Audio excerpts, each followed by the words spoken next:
विधान परिषदेत उमेदवारी न दिल्यानं आठवले नाराज झालेत. आठवले कुठेही जाणार नाहीत आणि ते दगा करणार नाहीत. पण याचा अर्थ कुणीही गृहीत धरू नये.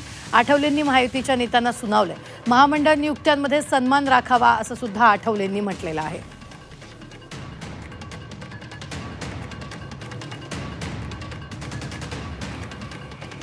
जाता जाता पूर्ण असा इशारा नाही आहे, पण ही गोष्ट खरी आहे की आम्हाला गृहीत धरू नये आणि आमच्यावर अन्याय करू नये अशा पद्धतीची आमची भूमिका आहे. तर एक तर विधान परिषदेची जागा देण्याचं माननीय मुख्यमंत्री देवेंद्र फडणवीस यांनी मान्य केलेलं आहे, पण आतापर्यंत काय जागा तर दिली नाही. पण मला असं वाटतं की आता राज्यपाल नियुक्तीच्या जागा आहे त्याच्यामध्ये एक जागा मला मिळावी आणि महामंडळात वाटप होत असताना 2 तरी महामंडळाची अध्यक्षपद आम्हाला मिळावी. 40-50 जे मेंबर आहेत ते मिळावे.